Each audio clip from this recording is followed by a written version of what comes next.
Okay నేను మాట్లాడిస్తాను. 2, 3, 4 మీరు లాస్టా మీరు ఓకే ఓకేనా రాజు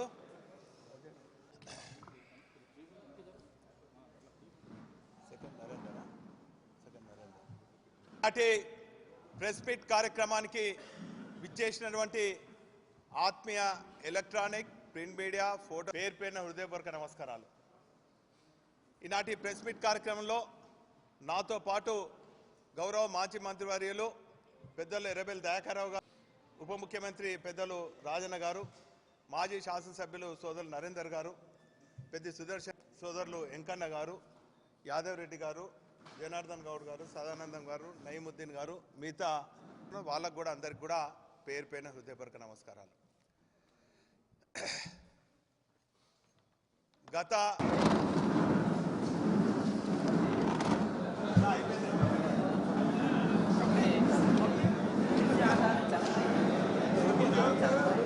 నరేందర్ గారు, వినయ్ భాస్కర్ గారు కూడా చెప్పారు. నాయకులందరికీ కూడా పేరు పేరున నమస్కారాలు.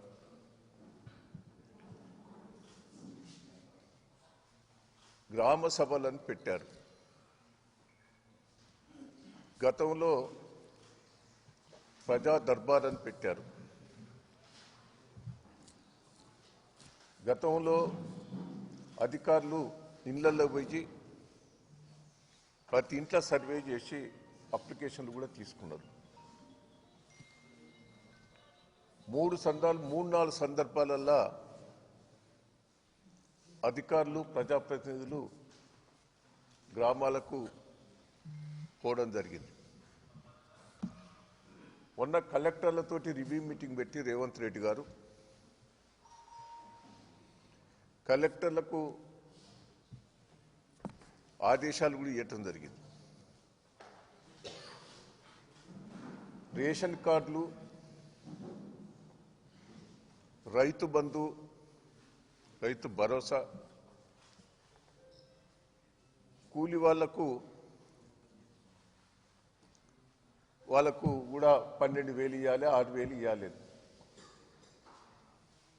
రివ్యూ మీటింగ్లో క్లారిటీగా చెప్పి బయటకు వచ్చి ప్రెస్ మీటింగ్లో కూడా చెప్పారు. ఈ గ్రామ సభలు పెట్టి మొత్తం డిస్ట్రిబ్యూషన్ చేయాలని డిసైడ్ చేశారు. గ్రామ సభల ఆమోదం పొందాలి, ఇచ్చేయాలని చెప్పారు. అంటే రేవంత్ రెడ్డి గారు మంత్రులంతా కూడా ప్రెస్ మీటింగ్ పెట్టి చెప్తే ప్రజలందరూ కూడా ఈ గ్రామ సభలో రేషన్ కార్డులు వస్తాయి, రైతు భరోసా వస్తుంది, కూలీ వాళ్ళందరూ కూడా 6,000 రూపాయలు వస్తాయని ఆశతోటి గ్రామ సభలో అటెండ్ అయ్యారు. మీరు గ్రామ సభలో ఏం చేశారు?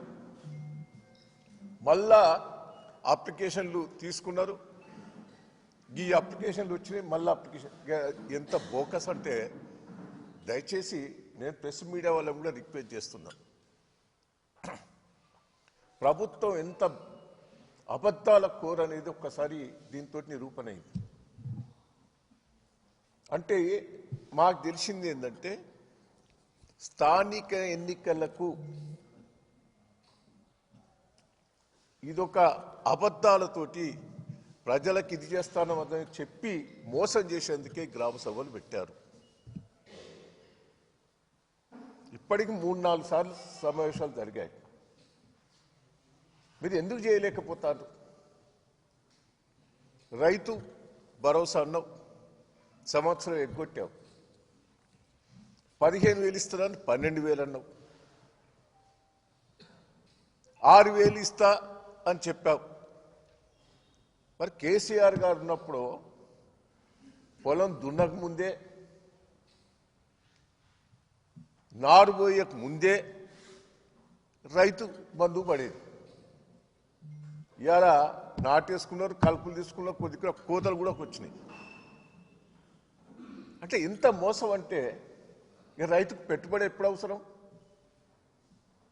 నువ్వు సంవత్సరం కట్ చేసినావు, ఇస్తాననేది మోసం చేశావు. కూలి వాళ్ళందరికీ డబ్బులు ఇస్తానన్నావు, ఇప్పుడేమంటాను 100 రోజులు పనిచేసిన వాళ్ళకు భూమి లేని వాళ్ళకి ఇస్తానంటాను. ఎకరా ఉన్నోళ్ళు కూడా 2 ఎకరాల ఉన్నోళ్ళు కూడా కూలికి పోతారు. రేషన్ కార్డు మోసం చేశావు. ఏది కూడా ఇలా గ్రామాల లోపల నిలదీశారు. మాకు రుణమాఫీ కాలేదని సగం ఊరోళ్ళందరూ కూడా ఇది ఇక్కడ సమస్య కాదు, ఇక్కడ సమస్య కాదని మాట్లాడిన అధికారులు గ్రామ సభల పెడితే ప్రతిదీ చర్చించాలి. రేవంత్ రెడ్డి గారు రుణమాఫీ మొత్తం అయిపోయిందని అన్నావు. ఒక పక్క మీ మంత్రులు రుణమాఫీ కాలేదు, ఇంకా అయ్యేది ఉన్నదని మాట్లాడుతున్నారు. అసలు గ్రామాలల్లో రుణమాఫీ ఎంతమందికి అయింది, ఎంతమందికి కాలేదనేది డిస్కషన్ చేస్తే తప్పేంది? అది కూడా మాట్లాడనీయలే. పోలీసులను పెట్టుకొని ఒక దౌర్జన్యంగా చేశారు మీరు. ఈ గ్రామ సభల ప్రజల దర్బారా దౌర్జన్య సభల ప్రజలను మభ్యపెట్టేందుకు సభలు పెట్టారా? జిల్లా అంతా కూడా ఫెయిల్యూర్ అయింది. వరంగల్ పూర్వ జిల్లా ఏ గ్రామ సభ కూడా సక్సెస్ కాలే. ప్రజలు ఎదురు తిరిగారు. తులం బంగారం ఇస్తామన్నా ఏం మోసం చేశావు? 2000 4000 చేస్తానని మోసం చేశావు. మహిళలకు 2500 మోసం చేశావు. ప్రతి గ్రామంలో ప్రజలు రివర్స్ అయింది. ఇప్పటికైనా బుద్ధి తెచ్చుకో రేవంత్ రెడ్డి గారు. నేను ఎమ్మెల్యేలకు మంత్రులకు కూడా చెప్తున్నా, మీ ప్రభుత్వం ఫెయిల్యూర్ అయింది. ఏ ఒక్క మాట మీద నిలబడలేదు. సిగ్గు లేకుండా వేరే రాష్ట్రాల్లో పోయి చెప్తున్నాం, మేము మా రాష్ట్రంలో ఇది ఇచ్చినాం. ఎక్కడిచ్చినాం? ప్రతి ఒక్కదంటే ఫెయిల్ అయ్యాను. ఇవాళ పోయి మొన్న దావస్ పోయాను, సింగపూర్ పోయాను. ఏందే 1,40,000 1,60,000 కోట్లు అంటాను. పోయినసారి దావస్ పోయి 40,000 కోట్లు వచ్చినాయి. వచ్చినాయని 40,000 కోట్లని అనౌన్స్ చేసి ₹1 రాలే. 40,000 కోట్లు తెస్తాను పోయినసారి పోయినావు. 6 నెలల కింద పోయి తెస్తానమన్నా ఆ 40,000 కోట్లు ఎటుపోయినాయి? మేఘా కృష్ణారెడ్డి ఎక్కడ వ్యక్తే నీ ఇంటి పక్కనే ఉంటాడు, ఈ పక్క ఆ వెనుకనే ఉంటాడు. ఇక్కడ పోయి ఒప్పందం పెట్టుకోక అక్కడ పోయి ఒప్పందం పెట్టుకుంటావు మేఘా కృష్ణారెడ్డితో. సిగ్గు లేదు రేవంత్ రెడ్డి గారు. అన్ని బోకర్ మాటలే. ఇక్కడ మొత్తం రియల్ ఎస్టేట్ అంతా పడిపోయింది. రాష్ట్ర ప్రభుత్వం ఆదాయం పడిపోయింది. ఉన్న కంపెనీలనే వెళ్ళిపోతాయి. వరంగల్కి వచ్చిన కంపెనీలు, మీ అగ్రిమెంట్ చేసిన కంపెనీలను ప్రభుత్వం సపోర్ట్ చేస్తలేదని వాళ్ళు వెళ్ళిపోయింది. టెక్స్టైల్ పార్కుల ఇప్పటి వరకు కూడా వాళ్ళతో కంపెనీలతో ఫోన్లు చేస్తే రాష్ట్ర ప్రభుత్వం మాకు సపోర్ట్ చేస్తలేదని చెప్తారు వాళ్ళు. మొత్తం ఐటీ కంపెనీలన్నీ వెళ్ళిపోతాయి. ఉద్యోగాలన్నీ ఉద్యోగులు రోడ్ల మీద పడ్డారు. మొత్తం ఈడ కుప్ప అవుతా అంటే ఆడబోయో పోజులు కొడతాడు. ఈయన బోట్ల తిరుక్కుంటా, ఇంకెక్కడో తిరుక్కుంటా పోజులు కొడతాడు. ఇది తెస్తాను, అది తెస్తాను. ప్రజలను మోసం దయచేసి మోసం చేసి అధికారంకి వచ్చి నువ్వే అన్నావు. అమెరికాలో స్టేట్మెంట్ ఇచ్చిండు, ప్రజలకు అబద్ధాలు ఆడాలి, మోసం చేయాలి. సిగ్గులేదు. ఇంకా ముఖ్యమంత్రి స్థాయిలో ఉండి కూడా పిచ్చి పిచ్చి మాటలు. రాష్ట్రం కుప్పగులుతాంది. మహారాష్ట్రలో ఎన్ని తెచ్చుకున్నారా? విపరీతంగా తెచ్చుకున్నారు వాళ్ళు. దాంట్లో నువ్వు 1% తెచ్చుకోలేదు. దాన్ని అది వచ్చేటివి కూడా కావు. మళ్ళా ఇదారు తెచ్చినే రాలేదు. 40,000 కోట్లు ఉన్నాయే వెళ్ళిపోతాయి. దయచేసి నువ్వు వచ్చేసి నువ్వు ఇచ్చిన హామీలు ఒక్కటి నిలబెట్టుకుంటలేవు. ప్రజలను మోసం చేస్తున్నావు. ఏదో లోకల్ బాడీ ఎన్నికల లోపల ఇట్లా జిమ్మిక్స్ చేస్తున్నావు. నువ్వు ముఖ్యమంత్రి అయ్యేందుకు జిమ్మిక్ చేసినావు. మళ్ళా లోకల్ బాడీ ఎన్నికల లోపల జిమ్మిక్ చేయబోతున్నారు. ప్రజలు నమ్మరు, ఉరికిచ్చి కొడతారు. మీ ఎమ్మెల్యేలను నేను అంటలేను, ప్రభుత్వం ఫెయిల్ అయింది, ఎమ్మెల్యేలు ఫెయిల్ అయింది. ప్రజలు ఎంతమంది నిలదీస్తారు, మంత్రులను నిలదీస్తారు. ఇప్పటికైనా అర్థం చేసుకో. నీ టూర్లు కాదు ముఖ్యం, ఇచ్చిన హామీలను రైతులకు మోసం చేశావు, కూలీలకు మోసం చేశావు, మహిళలకు మోసం చేశావు, అన్ని తీర్ల మోసం చేశావు.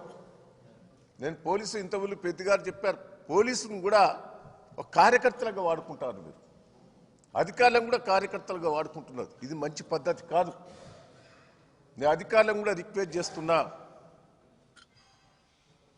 ప్రభుత్వానికి తొత్తుగా ఉండకుంది, పార్టీకి తొత్తుగా ఉండకుంది, వాస్తవాలు చెప్పండి,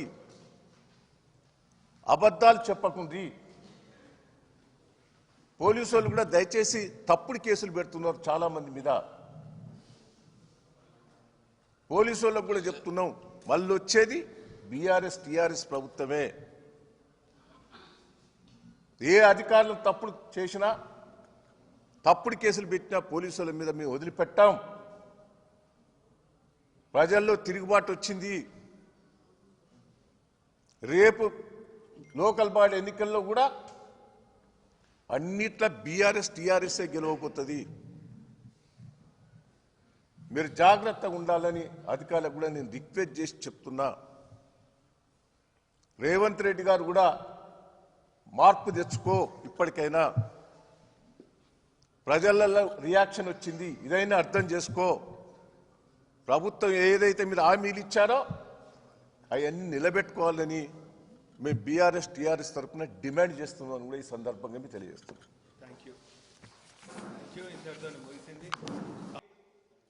నాయకులు తెలంగాణ ప్రజలను మభ్యపెట్టి అమలు కాని 420 హామీలు ఇచ్చి 6 గ్యారెంటీలతోని ప్రభుత్వం చేపట్టిన తర్వాత 13 నెలల నుంచి కాలయాపన చేస్తున్నారు. వాళ్ళు ఇచ్చినటువంటి సంక్షేమ పథకాలు కొరకు దరఖాస్తు చేసుకోవాలని చెప్పి సర్వేల పేరిట, దరఖాస్తుల పేరిట, గ్రామ సభల పేరిట, వార్డ్ సభల పేరిట కాలయాపన చేస్తూ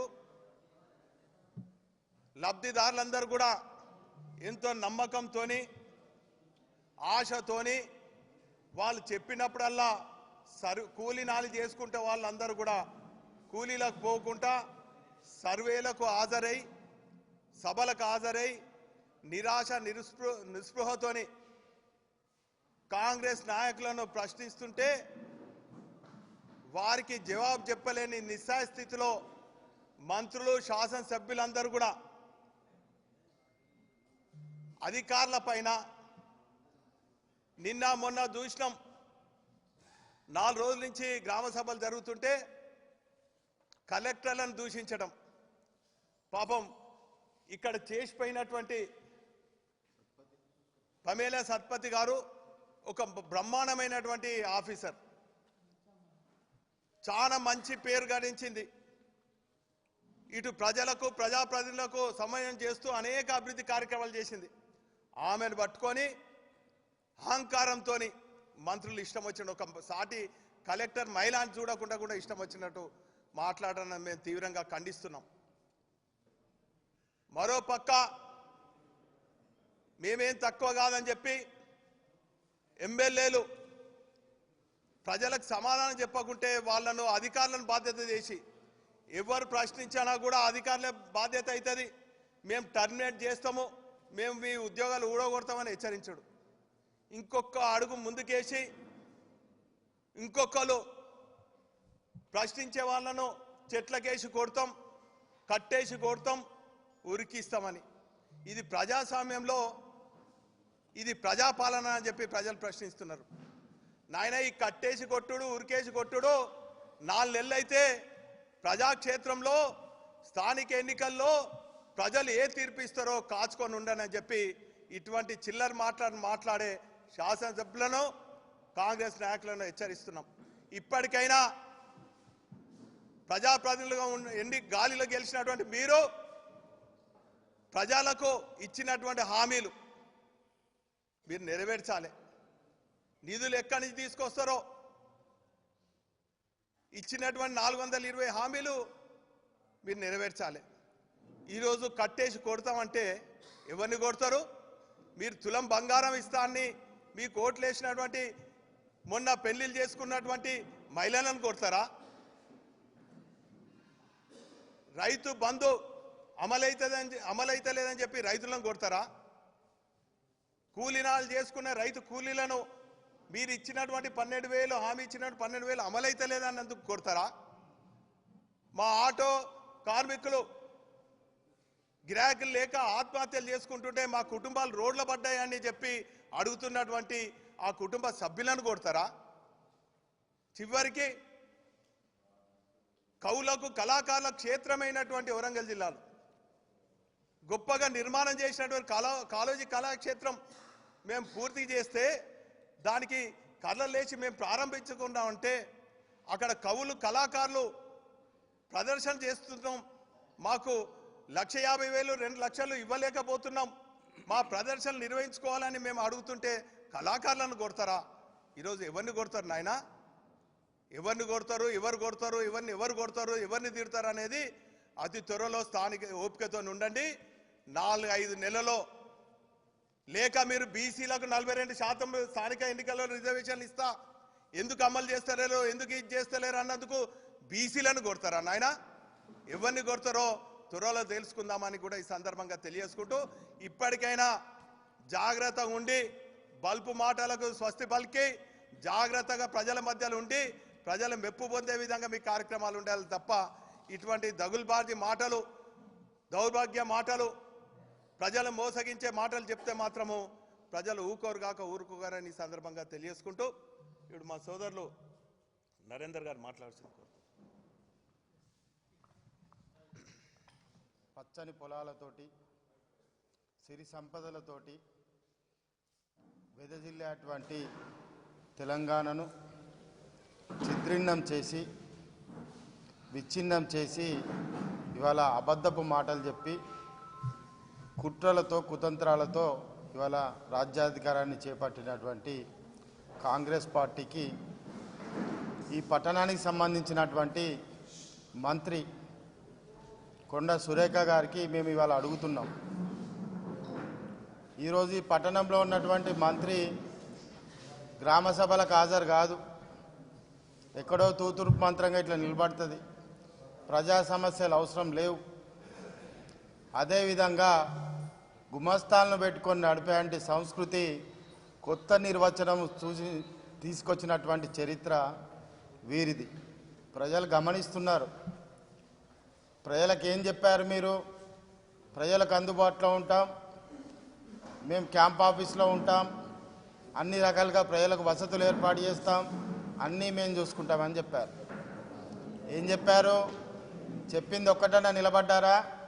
ఈరోజు వరంగల్లో డెవలప్మెంట్ అంతా కూడా తెలంగాణ రాష్ట్ర ప్రభుత్వం కేసీఆర్ గారు ఇచ్చినటువంటి అభివృద్ధి నిధులతోటే మళ్ళీ కొబ్బరికాయలు కొట్టి వాళ్ళ కాలం గడుపుతున్నారు. ఈరోజు గ్రామ సభలలో రాష్ట్రమంతా కూడా సమీకృతం చేసి చూస్తే అప్లికేషన్ ఫామ్స్ కూడా 500 రూపాయలకు అమ్ముకుంటున్నారు. వాళ్ళ యొక్క ఎమ్మెల్యేను తరిమి కొట్టినటువంటి సందర్భం ఉన్నది. అదేవిధంగా నిలదీసిన వాళ్ళను పోలీసులను పెట్టి తరిమి కొడుతున్నారు. మరి ఈరోజు మేము సూటిగా అడుగుతున్నాం, గ్రామ సభలలో ప్రజలకు ఎంతమంది దాని అవసరాలు ఉన్నాయి, మీరు ఎంతమందికి ఇస్తున్నారు? ఆ లెక్కలేదు. మీదికెళ్ళి ఒక బదనాం రేషన్ కార్డ్స్ మేమే ఇస్తున్నామని 90 లక్షల మందికి తెలంగాణ రాష్ట్ర ప్రభుత్వం కేసీఆర్ గారి నాయకత్వాన రేషన్ కార్డులు ఇవ్వడం జరిగింది. మేము మొన్న కూడా ఒక డిబేట్లో చెప్పడం జరిగింది. ఏదైతే 1,10,00,000 ఉన్నటువంటి కుటుంబాలు ఉంటాయో ఈ రాష్ట్రంలో 20 లక్షల మంది కుటుంబాలే ధనికులు, 90 లక్షల మంది పేదలని కూడా ఒక ప్రశ్నకు రావడం జరిగింది. వచ్చేటువంటి అప్లికేషన్స్ అన్నీ కూడా కొత్తగా కుటుంబాలు ఏర్పడి కొత్తగా పెళ్లిళ్ళు చేసుకొని ఆ రోజున వాళ్ళ యొక్క డాక్యుమెంట్ తేడాగా ఉన్నటువంటి ఏదైతే ఉంటుందో వాళ్ళకు మాత్రమే ఆ రోజు రాలేదు. క్రమేపీ తెలంగాణ రాష్ట్ర ప్రభుత్వం ఆనాడు కేసీఆర్ గారి నాయకత్వాన 90 లక్షల మందికి ఆ రోజు ఇవ్వడం జరిగింది. మరి ఈరోజు ఇస్తాన్న హామీలు ఒక్కటి నెరవేర్చలేదు. పైగా ఇంతకుముందు పెద్దలు చెప్పినట్టుగా కొడతాం, వేస్తాం, తీస్తాం. మా దగ్గరనైతే ఆరంభ శూరత్వమే, వేసింది, కొట్టింది, తీసింది. ఉదాహరణకు చెప్తాను, మా దగ్గర 2-3 షాపింగ్ మాల్స్ ఉంటాయి. కూలగొట్టీలు, సెటిల్మెంట్లు అయిపోయినాయి. మంచిగా బాజాప్తా రూల్స్ను డివైడ్ చేసి దాన్ని పరదా కట్టి కూడా ఉన్నది ఇవాళ. మరి ఇటువంటి పరిస్థితులలో ఇవాళ ఏం జరుగుతుంది వరంగల్ ఈస్ట్ కాన్స్టిట్యున్సీలో అంటే ప్రజాపాలన కాదు, ప్రజా కంటకుల పాలన కొనసాగుతుంది ఈరోజు వరంగల్ ఈస్ట్ కాన్స్టిట్యున్సీలో. ప్రజలకు అందుబాటులో లేరు, మీదికెళ్ళి గుమాస్తాలతోటి వ్యవహారం చేయడం, ప్రజల అవసరాలను తీర్చడం లేదు, సమస్యలు వస్తే ఎక్కడికి పోవాలో తెలియదు. కానీ ఆరంభ శూరత్వంగా చాలా గొప్పగా మాటలు చెప్పి అందరూ కూడా ఈరోజు ప్రజలు గమనిస్తున్నారు.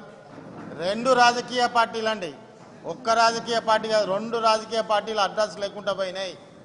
2 రాజకీయ పార్టీలు అడ్రస్ లేకుండా పోయినాయి. తూతు మంత్రంగా మాత్రం పేరుకు మాత్రం 1,00,000 సంతకాలు, 10 లక్షల సంతకాలు, 20 లక్షల సంతకాలు అని తిరుగుతున్నారు. ఎక్కడ బయలు ప్రజలు పడే సమస్యలు ఎవరు పట్టించుకుంటున్నారు? వాటర్ సప్లై లేదు ప్రాపర్గా. చాలామంది జర్నలిస్ట్ ఇళ్లలో కూడా వాటర్ సప్లై ప్రాపర్గా లేదు, శానిటేషన్ లేదు. మరి ఈ విధంగా శానిటేషన్ లేదు, వాటర్ సప్లై లేదు. ఇవాళ నగరంలో పరిపాలన ఉందా లేదా అనేది స్తంభించినట్టుగా ఉంది. 1000-2000 కకృతిపడి ఆ స్థానంలో ఉండి 1000-2000 కకృతిపడేటువంటి పరిస్థితులలో ఈరోజు లంచగొండులుగా తయారైనటువంటి ఈ ప్రభుత్వాన్ని ఖచ్చితంగా తిరగబడతారు ప్రజలు. మేము మా నోటీస్కి వచ్చింది చెప్తున్నాం. ఒక మార్బుల్ టైల్స్ వాళ్ళు, ఆటో వాళ్ళు, ఆర్ఎంపీ వాళ్ళు, వీళ్ళందరూ భోజనానికి కూడా ఇబ్బంది అవుతుంది. కారణం మనీ సర్క్యులేషన్ లేదు, పని దొరకడం లేదు, నానా అవస్థ పడుతున్నారు. 6 నెలలు అయితే నీ పథకాలు దేవుడెరుగు. ప్రజలు ఆకలి కేకలతోటి తిరగబడకుంటే ఈ ప్రభుత్వం ఏ విధంగా ముందుకు పోతుందో ప్రజలే దానికి సమాధానం చెప్తారని కూడా ఈ సందర్భంగా చెప్పడం జరుగుతుంది. ఇప్పుడు